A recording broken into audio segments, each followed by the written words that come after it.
Question number 1 ಬರ್ಕೊಳ್ಳಿ. ಈ ಕೆಳಗಿನವರಲ್ಲಿ ಯಾರು 19ನೇ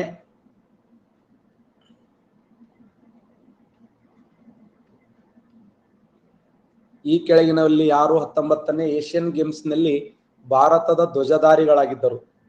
ನೀರಜ್ ಚೋಪ್ರಾ, ಹರ್ಮನ್ ಪ್ರೀತ್, ಲವ್ಲಿನಾ ಬೋರ್ಗಡೈ, ಸಾಕ್ಷಿ ಮಲಿಕ್. 1 ಮಾತ್ರ ಸರಿಯಾಗಿದೆ, 2, 4 ಸರಿಯಾಗಿದೆ, 2, 3 ಸರಿಯಾಗಿದೆ, 2 ಮಾತ್ರ ಸರಿಯಾಗಿದೆ.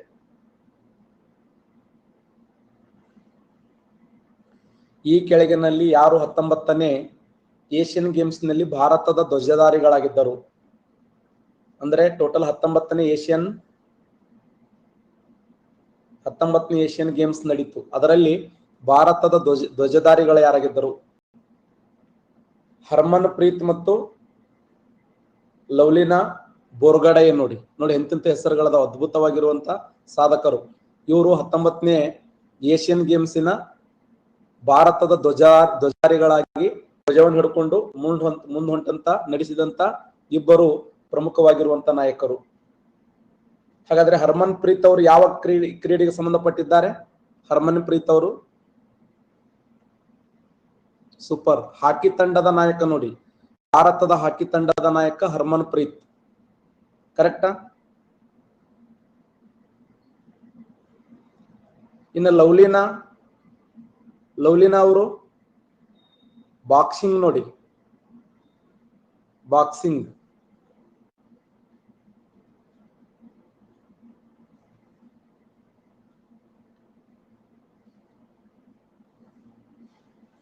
ಹಾಕಿ ತಂಡದ ನಾಯಕ ಹರ್ಮನ್ ಪ್ರೀತ್ ಸಿಂಗ್ ಮತ್ತು ಒಲಿಂಪಿಕ್ಸ್ ಪದಕ ವಿಜೇತ ಮಹಿಳಾ ಬಾಕ್ಸರ್ ಲವ್ಲಿನಾ ಬೋರ್ಗೊಹೈನ್ ಅವರು ಏಷ್ಯನ್ ಗೇಮ್ಸ್ನ ಉದ್ಘಾಟನಾ ಸಮಾರಂಭದ ಪಥಸಂಚಲನದ ತ್ರಿವರ್ಣ ಧ್ವಜ ಹಿಡಿದು ಭಾರತ ತಂಡವನ್ನ ಮುನ್ನಡೆಸಿದ್ದಾರೆ ಅಂತ. Very important. ನೋಡಿ,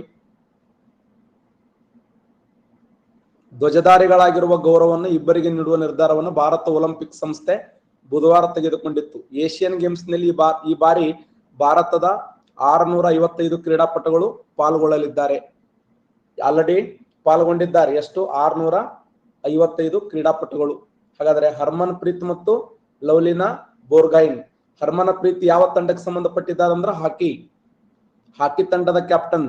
ಇನ್ನು ಲವ್ಲಿನಾ ಬೋರ್ಗೊಹೈನ್ ಅವರು ಪ್ರಸಿದ್ಧವಾಗಿರುವಂತ ಬಾಕ್ಸರ್. ನೆಕ್ಸ್ಟ್ ಹೋಗೋಣ.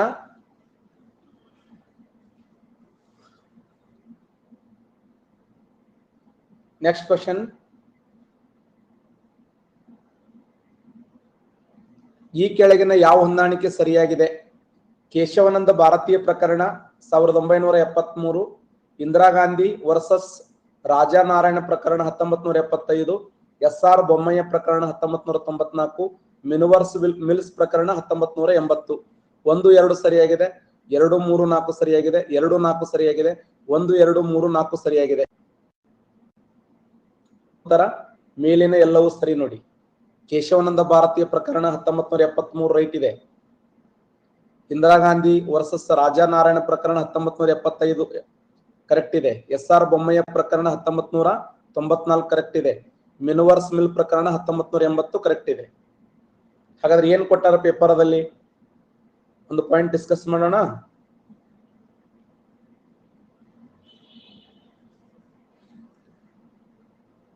ಜಾತ್ಯತೀತ ಎಂಬುದು ಸಂವಿಧಾನದ ಮೂಲ ಸ್ವರೂಪದಲ್ಲೇ ಇದೆ.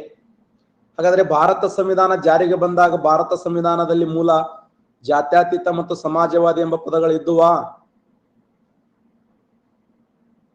ಭಾರತ ಸಂವಿಧಾನ ಜಾರಿಗೆ ಬಂದಾಗ ಇತ್ತೀಚೆಗೆ ಸಂಸತ್ತಿನಲ್ಲಿ ವಿತರಣೆ ಮಾಡಿದಂತ ಸಂವಿಧಾನದಲ್ಲಿ ಆ ಪದಗಳು ಇರಲಿಲ್ಲ ಅನ್ನುವಂಥದ್ದು ವಾದ ಕೇಳಿ ಬಂದು ನೋಡಿದೆವು ಮೊನ್ನೆ ನಾವು. ಹೊಸ ಸಂವಿಧಾನವನ್ನು ರಚನೆ ಮಾಡಿದ್ದಾರೆ ಅಂತೇಳಿ ಅಲ್ಲಿ ವಾದ ವಿವಾದಗಳು ಪ್ರಾರಂಭ ಆದವು. ಸನ್ಮಾನ್ಯ ಶ್ರೀ ರಾಹುಲ್ ಗಾಂಧಿ ಅವರು ತಮ್ಮ ಸಚಿವ ಸಂಪುಟನು ತಮ್ಮ ಸಹೋದ್ಯೋಗಿಗಳೊಂದಿಗೆ ಅದನ್ನು ಪ್ರದರ್ಶನ ಮಾಡಿದರು, ಇಲ್ಲ ಇದ್ರಾಗಿಲ್ಲ ಅಂತ ಹೇಳಿ. ಅದರ ಸಲುವಾಗಿನೇ ಪ್ರಚಲಿತದ ವಿಷಯ ಇದೆ. ಹಾಗಾದ್ರೆ ಜಾತ್ಯತೀತ ಮತ್ತು ಸಮಾಜವಾದಿ ಎಂಬ ಪದಗಳನ್ನ ಸಂವಿಧಾನದ ಯಾವ ತಿದ್ದುಪಡಿಯ ಮೂಲಕ ಸಂವಿಧಾನಕ್ಕೆ ಸೇರಿಸಲಾಯಿತು? ಸೂಪರ್, 1976 ಸಂವಿಧಾನದ 42ನೇ ತಿದ್ದುಪಡಿಯ ಮೂಲಕ. ಎಷ್ಟು ಪದಗಳನ್ನು ಸೇರಿಸಲಾಗಿದೆ? ಸೂಪರ್, 3 ಪದಗಳನ್ನು ಸೇರಿಸಲಾಗಿದೆ ನೋಡಿ. ಎಷ್ಟು ಪದಗಳನ್ನು ಸೇರಿಸಲಾಗಿದೆ ಅಂದ್ರೆ 3 ಪದಗಳು. ಇಲ್ಲಿ ನೋಡಿ, ಜಾತ್ಯತೀತ ಎಂಬುದು ಸಂವಿಧಾನದ ಮೂಲ ಸ್ವರೂಪದ ಭಾಗ ಎಂದು ನಾವು ಒಪ್ಪಿಕೊಂಡಿದ್ದೇವೆ. 1948 ಡಿಸೆಂಬರ್ 6 ಸಂವಿಧಾನದ ರಚನಾ ಸಭೆಯಲ್ಲಿ ಈ ಸಂದರ್ಭ ಚರ್ಚೆ ನಡೆಯಿತು. 19ನೇ ವಿಧಿಯಲ್ಲಿದ್ದ ಜಾತ್ಯತೀತ ಚಟುವಟಿಕೆಗಳು ಎಂಬ ಪದ ಬಗ್ಗೆ ಮದ್ರಾಸ್ ಬಂಗಾಳ ಪ್ರಾಂತ್ಯದ ಸಂಸದರು ಆಕ್ಷೇಪ ವ್ಯಕ್ತಪಡಿಸಿದರು. ಅದಕ್ಕೆ ತಿದ್ದುಪಡಿಯನ್ನು ಸೂಚಿಸಿದರು. ಆ ಪ್ರಸ್ತಾಪಗಳನ್ನು ಅಂದು ಚರ್ಚೆಗೆ ಎತ್ತಿಕೊಳ್ಳಲಾಯಿತು.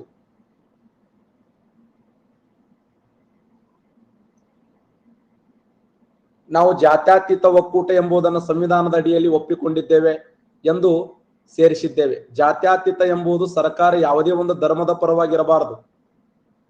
ಜಾತ್ಯತೀತ ಅಂದ್ರೆ ಏನು? ಸರ್ವೇ ಜನ ಸುಖಿನೋ ಭವಂತು ಎಂಬ ತತ್ವದ ಮೇಲೆ ಹೊಂದಿರುವಂತ ರಾಷ್ಟ್ರ. ಭಾರತ ದೇಶಕ್ಕೆ ಜಾತ್ಯತೀತ ಪದದ ವಿಶೇಷ ಏನಂದ್ರ ಭಾರತೀಯ ಲಾಂಛನಗಳದವೆ. ನಮ್ಮ ದೇಶಕ್ಕೆ ರಾಷ್ಟ್ರಧ್ವಜ ಇದೆ, ರಾಷ್ಟ್ರಗೀತೆ ಇದೆ, ರಾಷ್ಟ್ರೀಯ ಪ್ರಾಣಿ ಇದೆ, ರಾಷ್ಟ್ರೀಯ ಪಕ್ಷಿ ಇದೆ, ರಾಷ್ಟ್ರೀಯ ಸಿಹಿ ಇದೆ, ರಾಷ್ಟ್ರೀಯ ಸಂಗೀತ ಇದೆ, ರಾಷ್ಟ್ರೀಯ ವಾದ್ಯ ಇದೆ. ಆದ್ರೆ ಏನಿಲ್ಲ ಹೇಳಿ ನೋಡೋಣ, ಏನಿಲ್ಲ ನಮ್ಮ ದೇಶಕ್ಕೆ?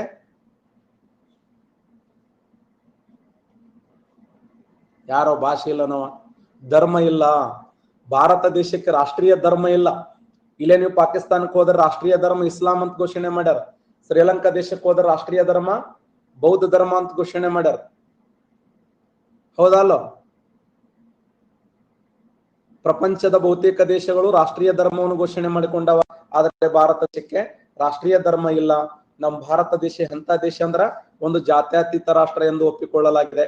ಜಾತ್ಯತೀತ ಎಂಬುದು ಸರ್ಕಾರ ಯಾವುದೇ ಒಂದು ಧರ್ಮದ ಪರವಾಗಿ ಇರಬಾರದು ಮತ್ತು ಸರ್ಕಾರ ಯಾವುದೇ ಒಂದು ಧರ್ಮವನ್ನ ಎಲ್ಲರ ಮೇಲೆ ಹೇರಬಾರದು. ಹಾಗೆಂದು ಅದರ ಅರ್ಥ ದೇಶದಲ್ಲಿ ಧರ್ಮೇ ಇರಬಾರದಲ್ಲ, ಬದಲಿಗೆ ಧರ್ಮದ ವಿಚಾರದಲ್ಲಿ ಸರ್ಕಾರ ಹಸ್ತಕ್ಷೇಪ ಮಾಡಬಾರದು ಎಂದರ್ಥ. ಕರೆಕ್ಟಾ? ಹಾಗಾದ್ರೆ ಇಲ್ಲಿ ನೋಡಿ, ಕೇಶವಾನಂದ್ ಭಾರತಿ ವರ್ಸಸ್ ಕೇರಳ ಸರ್ಕಾರ ಪ್ರಕರಣದಲ್ಲಿ 13 ಸದಸ್ಯರ ಸಂವಿಧಾನ ಪೀಠ ಇಡೀ ನಮ್ಮ ಭಾರತ ದೇಶದಲ್ಲಿ ಅತ್ಯಂತ ದೊಡ್ಡದಾಗಿರುವಂತ ಪ್ರಕರಣ ಅಂದ್ರೆ ಕೇಶವಾನಂದ ಭಾರತಿ ಪ್ರಕರಣ. ನಿಮ್ಗೆಲ್ಲ ಗೊತ್ತದು. 1973 ಕೇಶವಾನಂದ ಭಾರತಿ ಪ್ರಕರಣ ಇದೆಯಲ್ಲ, ಇದು ಭಾರತ ದೇಶದ ಅತ್ಯಂತ ದೊಡ್ಡದಾದ ಸಂವಿಧಾನದ ಪ್ರಕರಣ. ಎಷ್ಟು ಜನ ಸದಸ್ಯರ ಪೀಠ ಇತ್ತು ಅಂದ್ರ ಟೋಟಲ್ 13 ಜನ ಸದಸ್ಯರ ಪೀಠ ಇತ್ತು. ಜಾತ್ಯತೀತ ಎಂಬುದು ನಮ್ಮ ಸಂವಿಧಾನದ ಮೂಲ ಸ್ವರೂಪದಲ್ಲಿ ಇದೆ. ಧರ್ಮದ ವಿಚಾರದಲ್ಲಿ ಸರ್ಕಾರ ಹಸ್ತಕ್ಷೇಪ ಮಾಡಬಾರದೆಂದು ಹೇಳಿತ್ತು. ಅದಕ್ಕಿಂತಲೂ ಮುಖ್ಯವಾದ ವಿಚಾರ ಎಂದರೆ ಸಂವಿಧಾನದ ಮೂಲ ಸ್ವರೂಪವನ್ನು ಸಂಸತ್ತು ಯಾವುದೇ ತಿದ್ದುಪಡಿಗಳ ಮೂಲಕ ಬದಲಿಸಲು ಸಾಧ್ಯವಿಲ್ಲ. ಅದಕ್ಕೇನಂತೀವಿ ನಾವು? ಬೇಸಿಕ್ ಸ್ಟ್ರಕ್ಚರ್ ಅಂತ ಕರಿತೀವಿ. ಮೂಲ ಸಂವಿಧಾನಕ್ಕೆ ಯಾವುದೇ ಏನು ಮಾಡಂಗಿಲ್ಲ, ಧಕ್ಕೆ ತರುವಂತಿಲ್ಲ. ಸಂಸತ್ತು ಮೂಲಭೂತ ಹಕ್ಕುಗಳನ್ನ ಒಳಗೊಂಡು ಸಂವಿಧಾನದ ಯಾವುದೇ ಭಾಗಕ್ಕೆ ತಿದ್ದುಪಡಿ ಮಾಡಬಹುದು. ಆದರೆ ಮೂಲ ಸಂವಿಧಾನಕ್ಕೆ ಏನಾಗಬಾರದು, ಧಕ್ಕೆ ಆಗಬಾರದು ಅಂತೇಳಿ 1973 ಕೇಶವಾನಂದ ಭಾರತಿ ಪ್ರಕರಣ ಹೇಳಿತು. ಸಂವಿಧಾನದ ಮೂಲ ಸ್ವರೂಪ ಸಿದ್ಧಾಂತ ಎಂದು ಕರೆಯಲಾಗುತ್ತದೆ. ಇದಕ್ಕೆ ನೋಡಿ, ಸಂವಿಧಾನದ ಮೂಲ ಸ್ವರೂಪ ಸಿದ್ಧಾಂತ ಎಂದು ಕರೆಯಲಾಗಿದೆ. ಕಾಲಾನಂತರದಲ್ಲಿ ಈ ಸಿದ್ಧಾಂತ ತನ್ನ ವ್ಯಾಪ್ತಿಯನ್ನು ವಿಸ್ತರಿಸಿಕೊಂಡಿತ್ತು. ಮೂಲಭೂತ ಹಕ್ಕುಗಳು, ಶಾಸಕಾಂಗ ಕಾರ್ಯಚಟುವಟಿಕೆಗಳನ್ನ ಪರಿಶೀಲನೆ ಒಳಪಡಿಸುವ ನ್ಯಾಯಾಂಗದ ಅಧಿಕಾರ ಇವೆಲ್ಲವೂ ಸಂವಿಧಾನದ ಮೂಲ ಸ್ವರೂಪದ ಭಾಗಗಳೆಂದು ಸುಪ್ರೀಂ ಕೋರ್ಟ್ ಪದೇ ಪದೇ ಅರ್ಥೈಸ್ತಾ ಬಂತು. ಯಾವಾಗ? 1975 ಇಂದಿರಾ ಗಾಂಧಿ ವರ್ಸಸ್ ರಾಜಾನಾರಾಯಣ ಪ್ರಕರಣದಲ್ಲಿ ಸುಪ್ರೀಂ ಕೋರ್ಟ್ ಇದನ್ನು ಮತ್ತೆ ಏನು ಮಾಡಿತ್ತು? ಪ್ರತಿಪಾದನೆ ಮಾಡಿತ್ತು. ಸಂವಿಧಾನದ ಪ್ರಸ್ತಾವನೆಯಲ್ಲಿ ಜಾತ್ಯತೀತ ಎಂಬ ಪದ ಇರಲಿಲ್ಲ. 1976 ಸಂವಿಧಾನಕ್ಕೆ 42ನೇ ತಿದ್ದುಪಡಿ ತಂದಿತ್ತು. ಇಂದಿರಾ ಗಾಂಧಿ ನೇತೃತ್ವ ಸರ್ಕಾರ ಪ್ರಸ್ತಾವನೆಯಲ್ಲಿ ಸಮಾಜವಾದಿ, ಜಾತ್ಯತೀತ ಎಂಬ ಪದಗಳನ್ನು ಸೇರಿಸಿತ್ತು. ಜೊತೆಗೆ ರಾಷ್ಟ್ರದ ಏಕತೆ ಎಂಬ ಪದಗಳನ್ನ ಬದಲಿಗೆ ರಾಷ್ಟ್ರದ ಏಕತೆ ಅಥವಾ ಸಮಗ್ರತೆ ಎಂಬ ಪದಗಳನ್ನ ಸೇರಿಸಿತು. 1994 SR ಬೊಮ್ಮಯ್ಯ ಪ್ರಕರಣ. ಹಾಗಾದ್ರೆ ಕ್ವಶನ್ ಕೇಳ್ತಾ ಇದ್ದೀನಿ ನಿಮಗೆ, SR ಬೊಮ್ಮಯ್ಯ ಪ್ರಕರಣ ಯಾವುದಕ್ಕೆ ಸಂಬಂಧಪಟ್ಟಿದೆ ಅಂತ ಕೇಳ್ತಾನೆ. Yes, very good, Chandu, correct answer. 356ನೇ ವಿಧಿ ಮುಖ್ಯವಾಗಿದ್ದದೆ. 356ನೇ ವಿಧಿ ರಾಜ್ಯ ತುರ್ತು ಪರಿಸ್ಥಿತಿಗೆ ಸಂಬಂಧಪಟ್ಟಂತೆ SR ಬೊಮ್ಮಯ್ಯ ಪ್ರಕರಣ.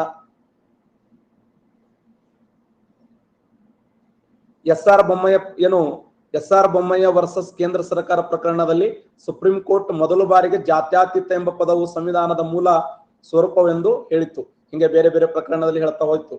1980ರ ಮಿನವರ್ಸ್ ಮಿಲ್ ಪ್ರಕರಣ ಮತ್ತು SR ಬೊಮ್ಮಯ್ಯ ಪ್ರಕರಣದಲ್ಲಿ ಸುಪ್ರೀಂ ಕೋರ್ಟ್ ಸಂವಿಧಾನದ ಮೂಲ ಸ್ವರೂಪವನ್ನು ಬದಲಿಸುವಂತ ಯಾವುದೇ ತಿದ್ದುಪಡಿಗಳನ್ನ ಸಂಸತ್ತು ಮಾಡಬಾರದು ಅಂತೇಳಿ ಹೇಳಿದ್ರು.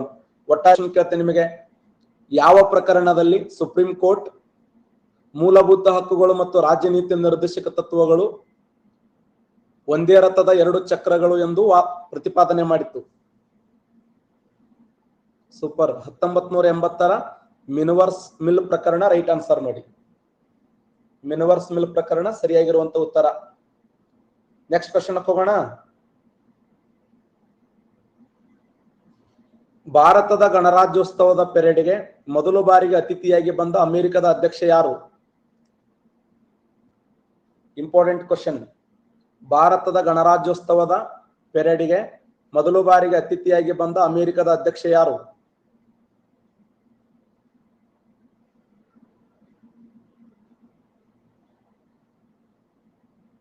ಹಾಕಿ. ಬಾರಾಕ್ ಒಬಾಮಾ.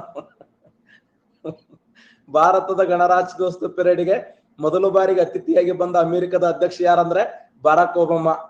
ಎಸ್, ಬಾರಾಕ್ ಒಬಾಮಾ ಅಮೆರಿಕ ದೇಶದ ಕಪ್ಪು ಜನಾಂಗದ ನಾಯಕನಾಗಿ ಆತ ಫಸ್ಟ್ ಯಾರ ವಿಚಾರಗಳನ್ನ ಪ್ರತಿಪಾದನೆ ಮಾಡ್ತಿದ್ದ ಅಂದ್ರ ಗಾಂಧೀಜಿಯವರ ವಿಚಾರವನ್ನು ಪ್ರತಿಪಾದನೆ ಮಾಡ್ತಿದ್ದ. ಯಾರು ಸುಮ್ಮ ಹಾಕಿನ ನಾವ ಸುಮ್ಮನ ಹಾಕಿ ಹೇಳಬಾರ್ದದನ್ನ ನೋಡಿ. ಗಣರಾಜ್ಯೋತ್ಸವ ಬೈಡನ್ಗೆ ಆಹ್ವಾನ. ಮುಂಬರುವ ಗಣರಾಜ್ಯೋತ್ಸವ ಕಾರ್ಯಕ್ರಮದಲ್ಲಿ ಮುಖ್ಯ ಅತಿಥಿಯಾಗಿ ಭಾಗವಹಿಸುವಂತೆ ಅಮೆರಿಕದ ಅಧ್ಯಕ್ಷ ಜೋ ಬೈಡನ್ ಅವರಿಗೆ ಪ್ರಧಾನಿ ನರೇಂದ್ರ ಮೋದಿ ಅವರು ಆಹ್ವಾನ ನೀಡಿದ್ದಾರೆ ಎಂದು ಭಾರತದಲ್ಲಿದ್ದ ಅಮೆರಿಕದ ರಾಯಭಾರಿ ಎರಿಕ್ ಗಾರ್ಸೆಟ್ ಅವರು ಬುಧವಾರ ತಿಳಿಸಿದ್ದಾರೆ. G20 ಶೃಂಗಸಭೆ ವೇಳೆ ನಡೆದ ದ್ವಿಪಕ್ಷೀಯ ಮಾತುಕತೆ ವೇಳೆ ಅಮೆರಿಕದ ಅಧ್ಯಕ್ಷರಿಗೆ ಆಹ್ವಾನ ನೀಡಲಾಗಿದೆ ಎಂದಿರುವ ಅವರು, ಇದೇ ಅವಧಿಯಲ್ಲಿ ಕ್ವಾಡ್ ಶೃಂಗ ಸಮ್ಮೇಳನ, ಕ್ವಾಡ್ನಲ್ಲಿ ಎಷ್ಟು ದೇಶಗಳದಾವೆ? ಕ್ವಾಡ್ನಲ್ಲಿ ಎಷ್ಟು ದೇಶಗಳದಾವೆ? ಸೂಪರ್, 4 ದೇಶಗಳು. ಈ ಕ್ವಾಡ್ ದೇಶಗಳು ಯಾವ ದೇಶವನ್ನ ಜಜ್ಜಲಾಗುವುದು, ಯಾವ ದೇಶದ ಮೇಲೆ ಅಟ್ಯಾಕ್ ಮಾಡಲಾಗುವುದು? ಸೂಪರ್, ಚೀನಾ ದೇಶದ ಮೇಲೆ ನೋಡಿ. ಹಾಗಾದ್ರೆ ಕ್ವಾಡ್ ಶೃಂಗಸಭೆ ಏರ್ಪಡಿಸಲಾಗುತ್ತದೆ ಎಂಬ ಪ್ರಶ್ನೆಗೆ ಈ ಬಗ್ಗೆ ತಮಗೆ ಮಾಹಿತಿ ಇಲ್ಲ ಎಂದು ಹೇಳಿದ್ದಾರೆ. ಗಣರಾಜ್ಯೋತ್ಸವ ಕಾರ್ಯಕ್ರಮಕ್ಕೆ ಭಾರತವು ಪ್ರತಿ ವರ್ಷ ವಿಶ್ವದ ಗಣ್ಯರನ್ನ ಆಹ್ವಾನಿಸುತ್ತದೆ. ಕರೆಕ್ಟಾ? ಆಲ್ರೆಡಿ ನಮ್ಮ ಭಾರತ ದೇಶಕ್ಕೆ ಬಂದು ಹೋದಂತ ವ್ಯಕ್ತಿ ಯಾರಂದ್ರ ಬಾರಾಕ್ ಒಬಾಮಾ ಬಂದಾರೆ. ಈ ನೆಕ್ಸ್ಟ್ ಗಣರಾಜ್ಯೋತ್ಸವಕ್ಕೆ ಯಾರನ್ನ ಗೆಸ್ಟ್ ಆಗಿ ಕರೆಸ್ಬೇಕು? ನಾವು ಯಾರನ್ನ ಗೆಸ್ಟ್ ಆಗಿ ಕರೆಸ್ಬೇಕಂತ ವಿಚಾರ ಮಾಡಿದ್ದೇವೆ. ಎಸ್, ಅಮೆರಿಕದ ಅಧ್ಯಕ್ಷನಾಗಿರುವಂತ ಬೈಡನ್. ಇನ್ನ ಆ ಒಂದು ಅವರಿಂದ ಒಪ್ಪಿಗೆ ಬರ್ಬೇಕಲ್ಲ, ಅವರಿಂದ ಒಪ್ಪಿಗೆ ಬಂದೇ ಬರ್ತದ. ಅವ್ರು ಬರ್ಲೇಬೇಕು ನಮ್ಮ ದೇಶಕ್ಕೆ. ಹಂಗಿದೆ ಭಾರತ ದೇಶ. ಹಾಗಾದ್ರೆ ಈ ಕಳೆದ ಗಣರಾಜ್ಯೋತ್ಸವ ಕಾರ್ಯಕ್ರಮಕ್ಕೆ ಯಾವ ದೇಶದ ಗೌರವಿತ ವ್ಯಕ್ತಿಗಳು ಬಂದಿದ್ರು? ಸೂಪರ್, ಈಜಿಪ್ಟ್ ದೇಶ ನೋಡಿ. ಈಜಿಪ್ಟ್ ದೇಶ. ಈ ಕೆಳಗಿನ ಬೆಂಕಿ ಕ್ವಶನ್ ಬಂತು. ಶಕ್ತಿ ನಾರಿ ಶಕ್ತಿ ಹೊಡೆದ್ ಬಿಡ್ರಿ ಆನ್ಸರ್. ನಾವ್ ಅಲ್ಲಪ್ಪ ಕ್ವಶನ್.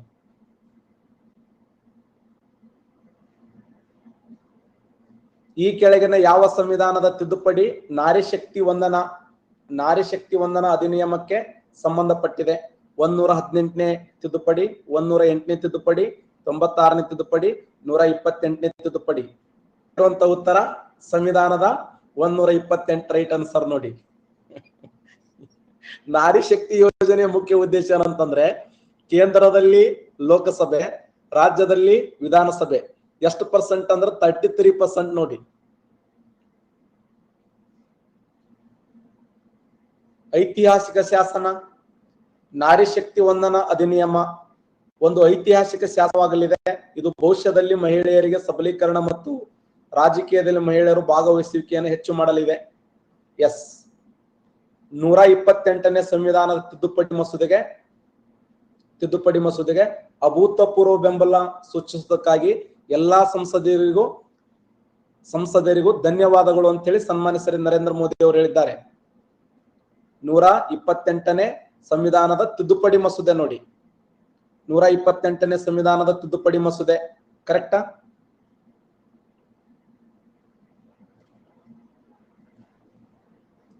ಮುಂದೇನು 2010ರಲ್ಲಿ ರಾಜ್ಯಸಭೆಯಲ್ಲಿ ಅಂಗೀಕಾರವಾಗಿದ್ದು ಮಸೂದೆ ಕೆಲವು ಬದಲಾವಣೆಗಳನ್ನ ಮಾಡಲಾಗಿದೆ. ಹಾಗಾದ್ರೆ ಇನ್ನೊಂದು ಕ್ವಶನ್ ಕೇಳ್ತೇನೆ ನಿಮಗೆ, ಮಹಿಳೆಯರಿಗೆ ಲೋಕಸಭೆಯಲ್ಲಿ 33% ಮೀಸಲಾತಿ ಕೊಡಬೇಕು ಅಂತೇಳಿ ಮೊಟ್ಟ ಮೊದಲ ಬಾರಿಗೆ ವಾದ ಮಾಡಿದ ದೇಶದ ಪ್ರಧಾನಿ ಯಾರು? ಸೂಪರ್, ಸನ್ಮಾನ್ಯ ಶ್ರೀ HD ದೇವೇಗೌಡರು. ನೋಡಿ, ಕರ್ನಾಟಕ ರಾಜ್ಯದ ಹೆಮ್ಮೆಯ ಗೌಡ್ರು,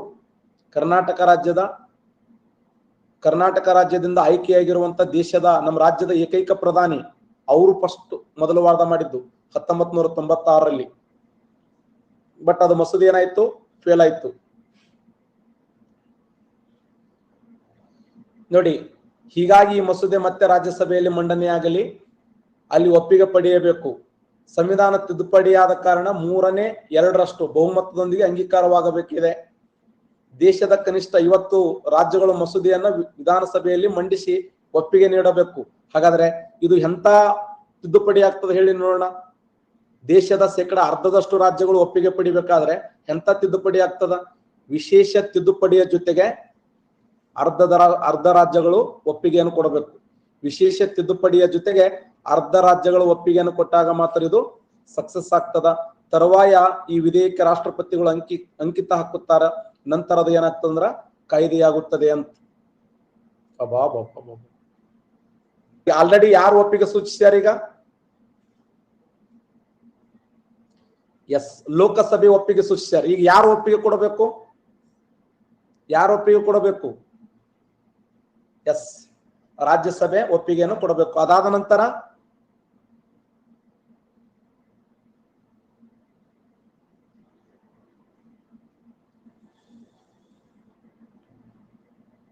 ಕರ್ನಾಟಕದ ಸ್ಥಳಗಳನ್ನು ಹೊಂದಿಸಿ ಬರೆಯಿರಿ ಅಥವಾ ಕರ್ನಾಟಕದ ಸ್ಥಳಗಳು ಹೊಂದಿರುವ ಒಂದೇ ಭಾರತ ರೈಲು ಮತ್ತು ಅವುಗಳು ತಲುಪುವ ಸ್ಥಳಗಳನ್ನು ನೀಡಲಾಗಿದ್ದು ಯಾವ ಹೊಂದಾಣಿಕೆ ಸರಿ ಇದೆ? ಕರ್ನಾಟಕ ರಾಜ್ಯದಲ್ಲಿ ಮೈಸೂರು ಚೆನ್ನೈ, ಬೆಂಗಳೂರು ಧಾರವಾಡ, ಯಶವಂತಪುರ ಕಾಚಿಗೂಡ್, ಮೈಸೂರು ಮುಂಬೈ. ಆನ್ಸರ್ ಮಾಡಿ ನೋಡೋಣ. 1 2 3 ಸರಿಯಾಗಿದೆ, 2 3 4 ಸರಿಯಾಗಿದೆ, 3 4 ಸರಿಯಾಗಿದೆ, 1 2 3 4 ಸರಿಯಾಗಿದೆ.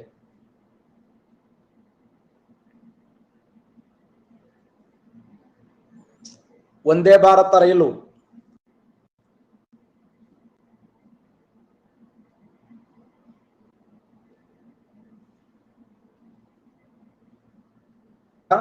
ಮೈಸೂರು ಚೆನ್ನೈ, ಬೆಂಗಳೂರು ಧಾರವಾಡ, ಯಶವಂತಪುರ ಕಾಚಿಗೋಡು, ಮೈಸೂರು ಮತ್ತು ಮುಂಬೈ ಇಲ್ಲ ಅಂತ.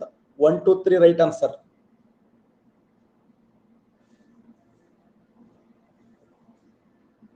ರಾಜ್ಯಕ್ಕೆ ಒಂದೇ ಭಾರತ್. ನೋಡಿ, ಹೈದರಾಬಾದ್ ಮತ್ತು ಯಶವಂತಪುರ ಮಧ್ಯೆ ಸಂಚಾರ. ರಾಜ್ಯದ 3ನೇ ಒಂದೇ ಭಾರತ್ ಎಕ್ಸ್ಪ್ರೆಸ್ ರೈಲು ಸೆಪ್ಟೆಂಬರ್ 24ರಂದು ಪ್ರಧಾನಿ ನರೇಂದ್ರ ಮೋದಿ ಚಾಲನೆ ನೀಡಲಿದ್ದಾರೆ. ಹೈದರಾಬಾದಿನ ಕಾಚಿಗೂಡು, ಹೈದರಾಬಾದಿನ ಅಂದ್ರೆ ತೆಲಂಗಾಣ, ಹೈದರಾಬಾದ್ ಕಾಚಿಗೂಡು ಮತ್ತು ಯಶವಂತಪುರ ನಿಲ್ದಾಣ ನಡುವೆ ರೈಲು ಸಂಚರಿಸಲಿದೆ. ಈ ನಿಮಿತ್ತ ರೈಲಿನ ಮೊದಲ ಪ್ರಾಯೋಗಿಕ ಸಂಚಾರ ಗುರುವಾರ ನಡೆಯಲಿದೆ. ಇದು ದಕ್ಷಿಣ ಭಾರತದ 2 IT ನಗರಗಳ ನಡುವಿನ ಮೊದಲ ಒಂದೇ ಭಾರತ ಎನಿಸಿಕೊಳ್ಳಲಿದೆ. ನೋಡಿ ಎಂತ ಅದ್ಭುತವಾದಂತ ಶಕ್ತಿ ಇದೆ ಅದು, ಹೌದಲ್ಲೋ? ಭಾರತದ ದಕ್ಷಿಣ ಭಾರತ 2 IT ನಗರಗಳ ನಡುವಿನ ಮೊದಲ ಒಂದೇ ಭಾರತ ಎನಿಸಿಕೊಂಡಿದೆ. ಪ್ರಾಯೋಗಿಕವಾಗಿ ರೈಲು ಗುರುವಾರ ಬೆಳಿಗ್ಗೆ ಕಾಚಿಗೂಡದಿಂದ ಹೊರಟು ಮಧ್ಯಾಹ್ನ 2 ಗಂಟೆಗೆ ಯಶವಂತಪುರ ನಿಲ್ದಾಣ ತಲುಪುವ ನಿರೀಕ್ಷೆ ಇದೆ. ಆಲ್ರೆಡಿ ಎಲ್ಲಿಲ್ಲದ ನೋಡಿ, ಮೈಸೂರು ಮತ್ತು ಚೆನ್ನೈಗಳ ಮಧ್ಯದವ, ಬೆಂಗಳೂರು ಮತ್ತು ಧಾರವಾಡ ಮಧ್ಯದವ. ಮತ್ತೆ ರೇಟನ್ನು ಕೂಡ ಹಂಗೆ ಇದೆ.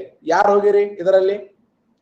ಒಂದೇ ರಾಜ್ಯದಲ್ಲಿ ಪ್ರಸ್ತುತ ಎಷ್ಟು ನಮ್ಮ ಕ್ಲಿನಿಕ್ಗಳು ಕಾರ್ಯನಿರ್ವಹಿಸುತ್ತವೆ? ನಮ್ಮ ಕ್ಲಿನಿಕ್ ಹೆಸರು ಹೆಂಗ್ ಕೊಟ್ಟಿದ್ದಾರೆ ನೋಡಿ. ಉತ್ತರ 415 ಆನ್ಸರ್ ನೋಡಿ, 415. ರಾಜ್ಯದಲ್ಲಿ ಪ್ರಸ್ತುತ ಎಷ್ಟು ನಮ್ಮ ಕ್ಲಿನಿಕ್ಗಳು ಕಾರ್ಯನಿರ್ವಹಿಸುತ್ತಿವೆ ಅಂದ್ರೆ 415.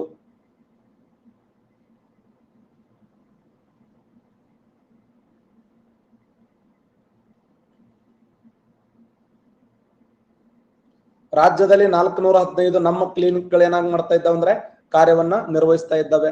ಮೊದಲ ಹಂತದಲ್ಲಿ ಕಳೆದ ಫೆಬ್ರವರಿ ತಿಂಗಳಲ್ಲಿ 100ಕ್ಕೂ ಅಧಿಕ ಕ್ಲಿನಿಕ್ಗಳಿಗೆ ಚಾಲನೆ ನೀಡಲಾಗಿತ್ತು. ಇನ್ನುಳಿದ ಕ್ಲಿನಿಕ್ಗಳು ತದನಂತರ ಕಾರ್ಯಾರಂಭಿಸಿವೆ. ಜ್ವರದಂತ ಸಾಮಾನ್ಯ ಸಮಸ್ಯೆಗಳಿಗೆ ಚಿಕಿತ್ಸೆ ಒದಗಿಸುವ ಜೊತೆಗೆ ರಕ್ತ ಸೇರಿ ವಿವಿಧ ಪರೀಕ್ಷೆಗಳನ್ನು ನಡೆಸುವ ವ್ಯವಸ್ಥೆ ಇಲ್ಲಿದೆ ಅಂತ. ಈ ಕ್ಲಿನಿಕ್ಗಳಲ್ಲಿ ತಲಾ ಒಬ್ಬರು ವೈದ್ಯಾಧಿಕಾರಿಗಳು, ಶಿಶುಕರರು, ಪ್ರಯೋಗಶಾಲೆ ತಂತ್ರಜ್ಞರು, ಡಿ ದರ್ಜೆಯ ನೌಕರರು ಕಾರ್ಯನಿರ್ವಹಿಸಬೇಕು. ಆದರೆ ಧಾರವಾಡ, ರಾಯಚೂರು, ಯಾದಗಿರಿ, ಚಿಕ್ಕಮಗಳೂರು, ಚಿಕ್ಕಬಳ್ಳಾಪುರ ಸೇರಿ 15ಕ್ಕೂ ಹೆಚ್ಚು ಅಧಿಕ ಜಿಲ್ಲೆಗಳಲ್ಲಿ ಕ್ಲಿನಿಕ್ಗಳಲ್ಲಿ ವೈದ್ಯಾಧಿಕಾರಿ ಸೇರಿ ವಿವಿಧ ಹುದ್ದೆಗಳು ಖಾಲಿ ಇವೆ. ಮುಂದಿನ ದಿನಮಾನಗಳಲ್ಲಿ ಈ ಕೆಳಗಿನ ಯಾವ ಹೇಳಿಕೆ ತಪ್ಪಾಗಿದೆ? ಅಟ್ಯಾಕ್ ಉಣ್ಬೇಕಪ್ಪ. ಈ ಕೆಳಗಿನ ಯಾವ ಹೇಳಿಕೆ ತಪ್ಪಾಗಿದೆ? ರಾಷ್ಟ್ರೀಯ ತಂತ್ರಜ್ಞಾನ ದಿನ ಮೇ 10, ಬಾಹ್ಯಾಕಾಶ ದಿನ ಆಗಸ್ಟ್ 23, ರಾಷ್ಟ್ರೀಯ ವಿಜ್ಞಾನ ದಿನ ಫೆಬ್ರವರಿ 28 ಎಲ್ಲವೂ ಸರಿಯಾಗಿದೆ ನೋಡಿ. ರಾಷ್ಟ್ರೀಯ ವಿಜ್ಞಾನ ದಿನ ಫೆಬ್ರವರಿ 28 ಎಲ್ಲವೂ ಸರಿಯಾಗಿವೆ. ಎಲ್ಲವೂ ಸರಿಯಾಗಿರಿ ಏನ?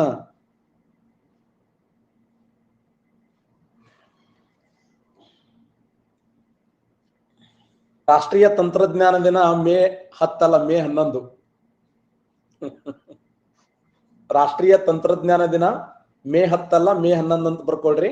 ಬಾಹ್ಯಾಕಾಶ ದಿನ ಆಗಸ್ಟ್ 23, ರಾಷ್ಟ್ರೀಯ ವಿಜ್ಞಾನ ದಿನ ಫೆಬ್ರವರಿ 28. ದೇಶದ ವಿಜ್ಞಾನ ತಂತ್ರಜ್ಞಾನ ಆವಿಷ್ಕಾರ ವಿಭಾಗಗಳಲ್ಲಿ ಅಸಾಧಾರಣ ಸಾಧನೆ ಮಾಡಿರುವ ವಿಜ್ಞಾನಿಗಳಿಗೆ ಪ್ರತಿ ವರ್ಷ ರಾಷ್ಟ್ರೀಯ ವಿಜ್ಞಾನ ಪುರಸ್ಕಾರ ನೀಡಲು ಕೇಂದ್ರ ಸರ್ಕಾರ ನಿರ್ಧಾರ ಮಾಡಿದೆ. ಒಟ್ಟು 4 ವಿಭಾಗಗಳಲ್ಲಿ ಈ ಪ್ರಶಸ್ತಿ ನೀಡಲಾಗುತ್ತದೆ. ಜೀವಮಾನದ ಸಾಧನೆಗಾಗಿ ನೊಬೆಲ್ ಪ್ರಶಸ್ತಿ ಮಾದರಿಯಲ್ಲಿ 3 ವಿಜ್ಞಾನ ರತ್ನ ಪ್ರಶಸ್ತಿ ಪ್ರದಾನ ಮಾಡಲಾಗುವುದಂತ ನೋಡಿ. ನೋಡಿ, ಯಾರಾದ್ರೂ ವಿಜ್ಞಾನಿಗಳು ನೀವು ಕೂಡ ಸಾಧನೆ ಮಾಡಿದ್ರೆ ನಿಮಗೂ ಕೂಡ ಪ್ರಶಸ್ತಿ ಕೊಡಲಾಗ್ತದೆ. ಯಾವುದು? ವಿಜ್ಞಾನ ರತ್ನ ಪ್ರಶಸ್ತಿ. ಅದು ಏನು ನೊಬೆಲ್ ಪಾರಿತೋಷಿಕ ಸಮಾನ ಅಂತ ಪ್ರಶಸ್ತಿ ಕೊಡಲಾಗ್ತದೆ. ಉಳಿದಂತ 45 ವರ್ಷದ ಒಳಗಿನ ವಿಜ್ಞಾನಿಗಳಿಗೆ ವಿಜ್ಞಾನ ಶ್ರೀ, ವಿಜ್ಞಾನ ಯುವ ಶಾಂತಿ ಸ್ವರೂಪ, ಭಟ್ನಾಗರ್ ಪ್ರಶಸ್ತಿ ಕೂಡ ಮಾಡಲಾಗುತ್ತದೆ. ಪ್ರಶಸ್ತಿ ಪ್ರದಾನ ಎಂದು ಪ್ರತಿ ವರ್ಷ ಮೇ 11, ಇಲ್ಲಿ ನೋಡಿ, ಪ್ರತಿ ವರ್ಷ ಮೇ 11ರಂದು ರಾಷ್ಟ್ರೀಯ ತಂತ್ರಜ್ಞಾನ ದಿನ, ಕರೆಕ್ಟಾ? ಫೆಬ್ರವರಿ 28ರಂದು ರಾಷ್ಟ್ರೀಯ ವಿಜ್ಞಾನ ದಿನ, ಮತ್ತೆ ಆಗಸ್ಟ್ 23 ಬಾಹ್ಯಾಕಾಶ ದಿನ. ಈ 3 ದಿನಗಳು ನೆನಪಿಡಿ. ರಾಷ್ಟ್ರೀಯ ತಂತ್ರಜ್ಞಾನ ದಿನ ಮೇ 11, ಬಾಹ್ಯಾಕಾಶ ದಿನ ಆಗಸ್ಟ್ 23, ರಾಷ್ಟ್ರೀಯ ವಿಜ್ಞಾನ ದಿನ ಫೆಬ್ರವರಿ 28. ರಾಸಾಯನ ವಿಜ್ಞಾನ, ಜೈವಿಕ ವಿಜ್ಞಾನ, ಗಣಿತ, ಕಂಪ್ಯೂಟರ್ ವಿಜ್ಞಾನ, ಭೂ ವಿಜ್ಞಾನ, ಔಷಧ ವಿಜ್ಞಾನ, ಇಂಜಿನಿಯರಿಂಗ್, ಕೃಷಿ, ಪರಿಸರ ತಂತ್ರಜ್ಞಾನ, ಅನ್ವೇಷಣೆ, ಒಟ್ಟ ಹಿಸ್ಟ್ರಿ, ಜಿಯೋಗ್ರಫಿ, ಎಕನಾಮಿಕ್ಸ್ ಇಲ್ಲೇ ಇಲ್ಲ. ಇದ್ರಾಗ ಬರೀ ವಿಜ್ಞಾನಕ್ಕೆ ಸಂಬಂಧಪಟ್ಟಂತೆ ಮಾತಾಡ್ಯಾರ. ನಮ್ಮ ಪ್ಲಾಸ್ಟಿಕ್ ಕದನ, ಬಕ್ಸರ್ ಕದನ 1857ರಂಗೆ ನಮ್ಮ ಗಾಂಧಿ ಗಿಂದಿ ಏನು ಇಲ್ಲೇ ಇಲ್ಲಿ. ಈ ಕೆಳಗಿನ ಯಾವ ಆಯೋಗವು ನಗರ ಮತ್ತು ಗ್ರಾಮೀಣ ಸ್ಥಳೀಯ ಸಂಸ್ಥೆಗಳಲ್ಲಿ ಹಿಂದುಳಿದ ವರ್ಗಗಳಿಗೆ ಸೂಕ್ತ ರಾಜಕೀಯ ಪ್ರಾತಿನಿಧ್ಯ ಕಲ್ಪಿಸಲು ರಚಿಸಲಾಗಿದೆ? Important question. ಸರಿನಾ? ಸರಿ ಉತ್ತರ ನೋಡಿ.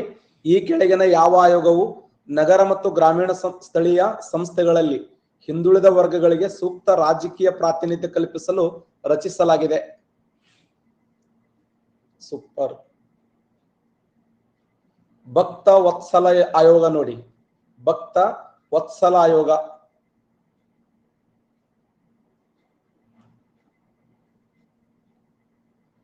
ಭಕ್ತ ವತ್ಸಲ ವರದಿ ಮುಂದೂಡಿಕೆ. ನಗರ ಮತ್ತು ಗ್ರಾಮೀಣ ಸ್ಥಳೀಯ ಸಂಸ್ಥೆಗಳಲ್ಲಿ ಹಿಂದುಳಿದ ವರ್ಗಗಳಿಗೆ ಸೂಕ್ತ ರಾಜಕೀಯ ಪ್ರಾತಿನಿಧ್ಯ ಕಲ್ಪಿಸಲು ರಚಿಸಲಾಗಿದ್ದು, ನ್ಯಾಯಮೂರ್ತಿ ಕೆ. ಭಕ್ತವತ್ಸಲ ಆಯೋಗ ದ್ವಿತೀಯ ವರದಿ ಕುರಿತಂತೆ ಸಂಪುಟ ಸಭೆಯಲ್ಲಿ ಚರ್ಚೆ ನಡೆಸಲಾಗುತ್ತದೆ. ವಿಶೇಷ ನೋಡಿ, ಭಕ್ತವತ್ಸಲ ವರದಿ ಮುಂದೂಡಿಕೆ ಎದರ ಬಗ್ಗೆ? ಇದು ನಗರ ಮತ್ತು ಗ್ರಾಮೀಣ ಸ್ಥಳೀಯ ಸಂಸ್ಥೆಗಳಲ್ಲಿ ಹಿಂದುಳಿದ ವರ್ಗಗಳಿಗೆ ಸೂಕ್ತ ರಾಜಕೀಯ ಪ್ರಾತಿನಿಧ್ಯ ಕಲ್ಪಿಸುವುದು. ಕರೆಕ್ಟಾ? ಹಿಂದುಳಿದ ವರ್ಗದವರು, OBC ಅಂತ ಏನು ಕರಿತೀವಲ್ಲ, ಆ ಹಿಂದುಳಿದ ವರ್ಗಗಳಿಗೆ ಅಂದ್ರೆ ವಿಶೇಷವಾಗಿ ಗ್ರಾಮೀಣ ಮತ್ತು ನಗರ ಸ್ಥಳೀಯ ಸಂಸ್ಥೆಗಳಲ್ಲಿ ಹಿಂದುಳಿದ ವರ್ಗಗಳಿಗೆ ಸೂಕ್ತ ರಾಜಕೀಯ ಪ್ರಾತಿನಿಧ್ಯ ಕಲ್ಪಿಸಲುವಾಗಿ ನೇಮಕ ಮಾಡಿದಂತ ಆಯೋಗದ ಹೆಸರೇನಂದ್ರ ಭಕ್ತವತ್ಸಲ ಆಯೋಗ ಅಥವಾ ವರದಿ ಅಂತ ಕರಿತೀವಿ. ಭಾರತ ಈವರೆಗೆ 18 ಏಷ್ಯಾದ ಒಟ್ಟು ಆ ಗೇಮ್ಸ್ ನಲ್ಲಿ ಒಟ್ಟು 672 ಪದಕಗಳನ್ನ ಗೆದ್ದು ಎಷ್ಟನೇ ಶ್ರೇಯಾಂಕದಲ್ಲಿದೆ ನಮ್ಮ ಭಾರತ ದೇಶ?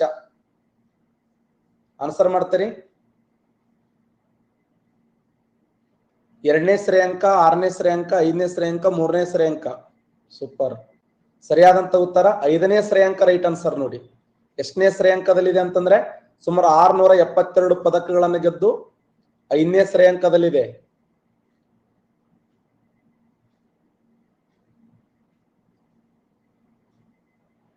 ಏಷ್ಯನ್ ಗೇಮ್ಸ್ ಅಂಗಳದಲ್ಲಿ ಕರುನಾಡಿನ ಹೀರೋಗಳು. ಏಷ್ಯಾಡ್ ಎಂದರೆ ಭಾರತ ಪದಕಗಳ ಹಬ್ಬ. ಒಲಿಂಪಿಕ್ಸ್ ಜಗತ್ತಿನ 2ನೇ ಮಹಾ ಕ್ರೀಡಾಕೂಟ. ಏಷ್ಯನ್ ಗೇಮ್ಸ್ ಏಷ್ಯಾ ಖಂಡದ ರಾಷ್ಟ್ರಗಳಲ್ಲಿ ಒಂದು ಅಖಾಡದಲ್ಲಿ ಆಟದೊಳಗೆ ಕಳೆದು ಹೋಗುವ ಈ ಬೆರಗಿನ ಈಗ 19ರ ಆವೃತ್ತಿ ಚೀನಾದ ಯಾವ ಸ್ಥಳದಲ್ಲಿ ನಡೀತು ಅಂತಂದ್ರ ಹ್ಯಾಂಗ್ ಚೌ. ಈ ಚೌ ಚೂ ಅಂತ ಏನ್ರದ್ದು ಚೀನಾ ದೇಶ ಅಂತ ನೆನ್ಪಿಡ್ಬೇಕು ನೋಡಿ. ಚೀನಾ ದೇಶದ ಹ್ಯಾಂಗ್ ಚೌ ಈ ಬಾರಿ ಏಷ್ಯಾದ ಸಾಕ್ಷಿಯಾಗಿದ್ದು ಇದುವರೆಗೆ 18 ಏಷ್ಯಾದಲ್ಲಿ ಭಾರತ ಟೋಟಲ್ 672 ಪದಕಗಳನ್ನು ಗೆದ್ದು ಶ್ರೇಯಾಂಕದಲ್ಲಿ ಎಷ್ಟನೇ ಸ್ಥಾನದಲ್ಲಿದೆ ಅಂದ್ರ 5ನೇ ಸ್ಥಾನದಲ್ಲಿದೆ ನೋಡಿ.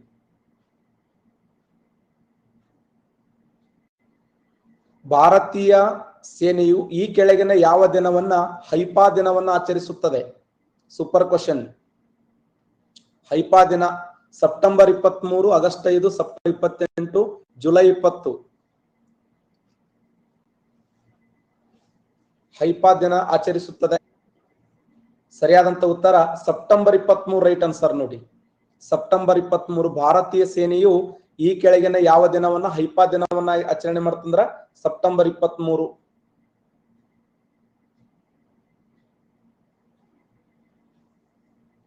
ನೋಡಿ,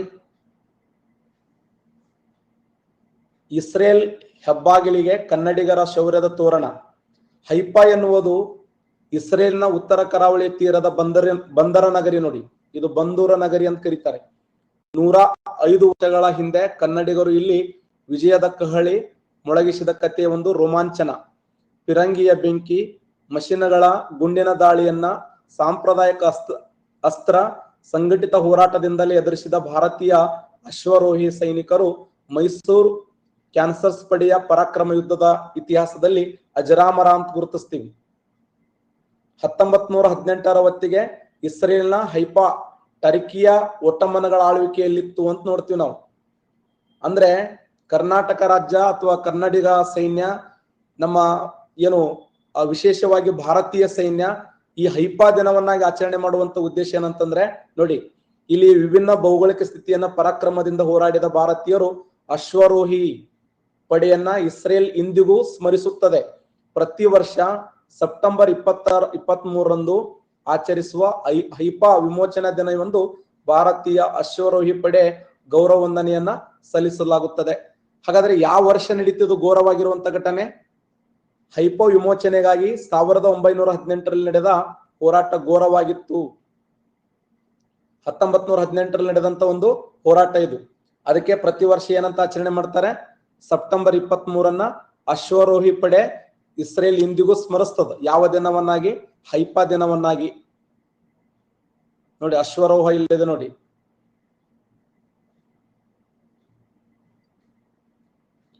ಏನಿದು? ಹೈಪಾ ವಿಮೋಚನೆಗಾಗಿ 1918ರಲ್ಲಿ ನಡೆದ ಹೋರಾಟ ಘೋರವಾಗಿತ್ತು. ಇಲ್ಲಿ ಯುದ್ಧ ಭೂಮಿಯಲ್ಲಿ ಆಧುನಿಕ ಶಸ್ತ್ರಾಸ್ತ್ರಗಳೇ ಸದ್ದು ಮಾಡುತ್ತಿದ್ದವು. ಅಂತ ಸ್ಥಿತಿಯಲ್ಲಿ ನಮ್ಮ ಅಶ್ವರೋಹಿ ಪಡೆಗಳು ಈಟಿಯನ್ನ ಸಮರ್ಥವಾಗಿ ಬಳಸಿಕೊಂಡು ಹೋರಾಡಿದವು. ಕೆಲವು ಈಟಿ ಕತ್ತಿಯಿಂದ ಶೌರ ಪ್ರದೇಶದಲ್ಲದೆ ಇಳಿಜಾರಿನಿಂದ ಕೂಡಿದ ಕರ್ಮೆಲ್ ಗುಡ್ಡಗಾಡು ಪ್ರದೇಶದಿಂದ ಒಟ್ಟಮನ್ ಪಡೆಯನ್ನ ಕಾಲ್ಕಿಳಿಸುವಂತೆ ಮಾಡಿದವು. ಭಾರತೀಯ ಅಶ್ವದಳದ 8 ಯೋಧರು ಯುದ್ಧ ಭೂಮಿಯಲ್ಲಿ ವೀರಮರಣಪ್ಪಿದರು. 700ಕ್ಕೆ ಹೆಚ್ಚು ಒಟ್ಟಮನ್ ಯೋಧರನ್ನು ಸೆರೆ ಹಿಡಿದು 17 ಫೀಲ್ಡ್ ಗನ್, 11 ಮಷಿನ್ಗಳನ್ನು ವಶಪಡಿಸಿಕೊಳ್ಳಲಾಯಿತು. ಇದರೊಂದಿಗೆ ಒಟ್ಟಮನ್ ಪ್ರದೇಶ ಸಾಮ್ರಾಜ್ಯದ 400 ವರ್ಷಗಳ ಆಳ್ವಿಕೆ ಅಂತ್ಯವಾಯಿತು. ಜಾಗತಿಕ ಇತಿಹಾಸದಲ್ಲಿ ಅಶ್ವರೋಹಿಗಳು ನಡೆಸಿದ ಕೊನೆಯ ಕದನ ಇದು ಎಂದು ಇತಿಹಾಸಕಾರರು ಬಣ್ಣಿಸಿದ್ದಾರೆ. ನೋಡಿ, ಎಂತ ಸಾಮಾನ್ಯ ಅಲ್ಲ ಇದು. 2018ರ ಏಷ್ಯನ್ ಗೇಮ್ಸ್ ನಲ್ಲಿ ಭಾರತ ಎಷ್ಟು ಪದಕಗಳನ್ನು ಪಡೆದು 8ನೇ ಸ್ಥಾನದಲ್ಲಿದೆ? ಎಷ್ಟು ಪದಕಗಳನ್ನು ಪಡ್ಕೊಂಡದ ಭಾರತ ದೇಶ? 60 ಪದಕಗಳನ್ನ, 70 ಪದಕಗಳನ್ನ, 59 ಪದಕಗಳನ್ನ, 82 ಪದಕಗಳನ್ನ. ಸೂಪರ್. 70 ಪದಕಗಳನ್ನು ನೋಡಿ. ನೋಡಿ, ಎಲ್ಲ ಪೇಪರ್ದಲ್ಲಿ ಬಂದಂತ ಮಾಹಿತಿನೇ ಇದು.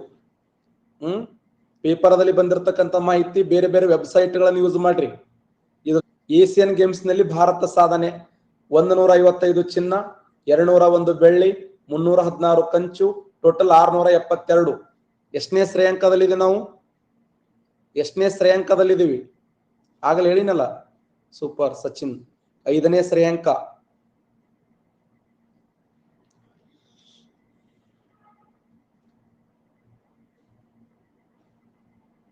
ಇನ್ನು 3 ಕ್ವಶನ್ ಕೇಳಿ ಮತ್ ನಾಳೆ 15 ಕ್ವಶನ್ ಕೇಳ್ತೇನೆ. ಈ ಕೆಳಗಿನ ಯಾವ ಹೇಳಿಕೆ ತಪ್ಪಾಗಿದೆ?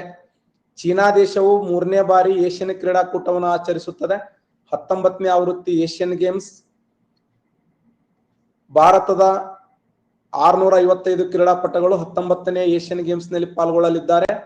ಮೊದಲ ಏಷ್ಯನ್ ಗೇಮ್ಸ್ ಕಲ್ಕತ್ತಲ್ಲಿ ನಡೆಯಿತು. ಈ ಕೆಳಗಿನ ಯಾವ ಹೇಳಿಕೆ ತಪ್ಪಾಗಿದೆ? ಅಂತ ಉತ್ತರ ಡಿ ರಾಂಗ್ ಇದೆ ನೋಡಿ. ಮೊದಲ ಏಷ್ಯನ್ ಗೇಮ್ಸ್ ಕಲ್ಕತ್ತಾದಲ್ಲಿ ನಡೀತು ಅನ್ನೋದಲ್ಲ, ಇದು ರಾಂಗ್ ಇದೆ. ಹಾಗಾದ್ರೆ ಎಲ್ಲಿ ನಡೀತು? ಯಾರು ಹೇಳ್ತಾರೆ ನೋಡಿ.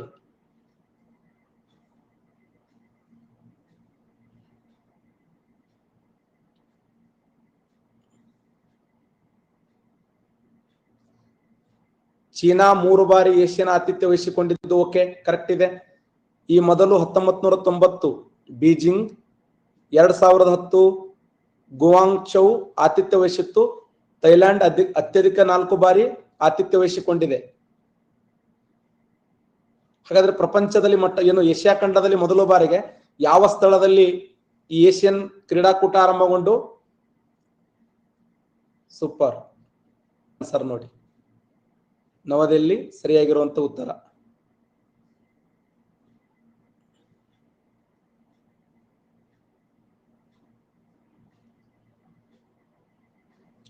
ಸ್ಮಾರಕ ದತ್ತು ಯೋಜನೆಯ ಮೂಲಕ ರಾಜ್ಯದಲ್ಲಿ ಎಷ್ಟು ಪ್ರವಾಸಿ ತಾಣಗಳನ್ನ ಅಭಿವೃದ್ಧಿಗೆ ರಾಜ್ಯ ಸರ್ಕಾರ ನಿರ್ಧಾರ ಮಾಡಿದೆ? ಸ್ಮಾರಕ ದತ್ತು ಅನ್ನುವಂತ ಒಂದು ಕಾರ್ಯಕ್ರಮ ಯೋಜನೆಯ ಮೂಲಕ ರಾಜ್ಯದಲ್ಲಿನ ಎಷ್ಟು ಪ್ರವಾಸಿ ತಾಣಗಳ ಅಭಿವೃದ್ಧಿಗೆ ರಾಜ್ಯ ಸರ್ಕಾರ ನಿರ್ಧಾರ ಮಾಡಿದೆ? 525, 425, 414, ಸುಮಾರು 645. 545 ರೈಟ್ ಆನ್ಸರ್ ನೋಡಿ. 545.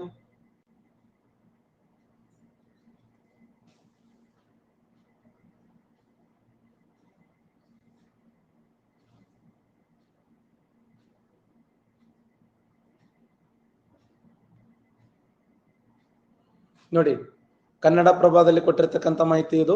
ಸ್ಮಾರಕ ದತ್ತು ಯೋಜನೆ ಮೂಲಕ ರಾಜ್ಯದಲ್ಲಿ 525 ಪ್ರಮುಖ ಪ್ರವಾಸಿ ತಾಣಗಳ ಅಭಿವೃದ್ಧಿಗೆ ರಾಜ್ಯ ಸರ್ಕಾರ ನಿರ್ಧಾರ ಮಾಡಿದ್ದು ಸೆಪ್ಟೆಂಬರ್ 25ರಂದು ಈ ಯೋಜನೆ ಚಾಲನೆ ನೀಡಲಾಯಿತು ಎಂದು ಕಾನೂನು ಮತ್ತು ಸಂಸದೀಯ ವ್ಯವಹಾರಗಳ ಶಾಸನ ಮತ್ತು ಪ್ರವಾಸೋದ್ಯಮ ಸಚಿವ ಎಚ್.ಕೆ. ಪಾಟೀಲ್ ಅವರು ತಿಳಿಸಿದರು. ನಗರದ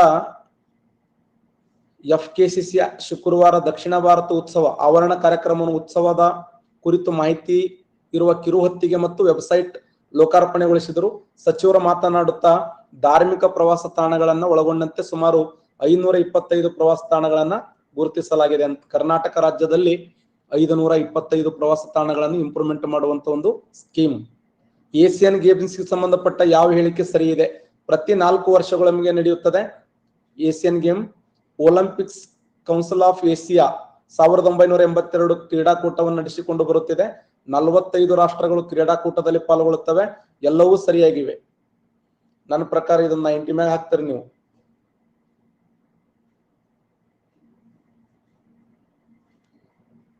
$95 ಹಾಕಿದ್ರೆ ಏನ ಸರಿಯಾದಂತ ಉತ್ತರ? ಎಲ್ಲವೂ ಸರಿ ನೋಡಿ, ಎಲ್ಲವೂ ಸರಿ.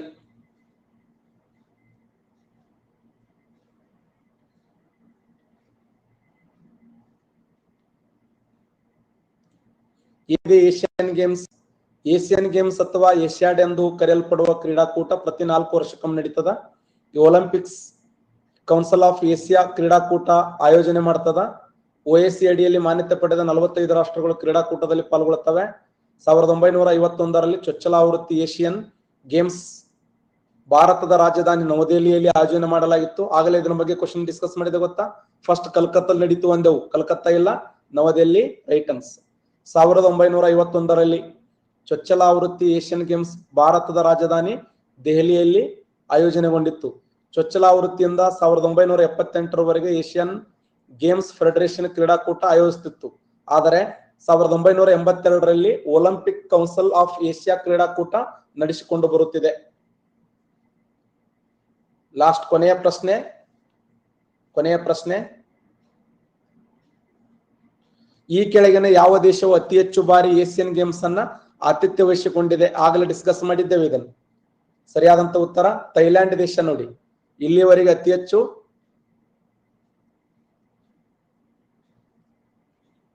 ಆನ್ಸರ್ ಮಾಡ್ತಿದ್ರಿ. ಇರ್ಲಿ ಇರ್ಲಿ ಇರ್ಲಿ.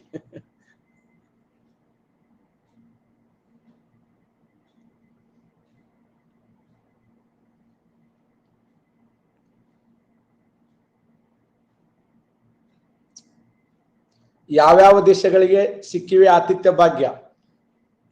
ಏಷ್ಯಾಡ್ ಭಾರತ 1951 ಮತ್ತು 1982 ಸೇರಿ 9 ದೇಶಗಳು ಆತಿಥ್ಯ ವಹಿಸಿಕೊಂಡಿವೆ. ಈ ಪೈಕಿ ಥೈಲ್ಯಾಂಡ್ ಗರಿಷ್ಠ ಅಂದರೆ 4 ಬಾರಿ, ಚೀನಾ 3 ಬಾರಿ, ದಕ್ಷಿಣ ಕೊರಿಯಾ 3 ಬಾರಿ, ಭಾರತ, ಜಪಾನ್, ಇಂಡೋನೇಷ್ಯಾ ತಲಾ 2 ಬಾರಿ, ಫಿಲಿಪೈನ್, ಇರಾನ್, ಕತಾರ್ ಸೇರಿ 1 ಬಾರಿ. 1966, 1970 ಸತತ 2 ಬಾರಿ ಥೈಲ್ಯಾಂಡ್ ರಾಜಧಾನಿ ಬ್ಯಾಂಕಾಕ್ದಲ್ಲಿ ಕ್ರೀಡಾಕೂಟ ನಡೆಸಲಾಯಿತು. ಹೈಯೆಸ್ಟ್ ಥೈಲ್ಯಾಂಡದಲ್ಲಿ ಕ್ರೀಡಾಕೂಟಗಳು ನಡೆದವು ನೋಡಿ.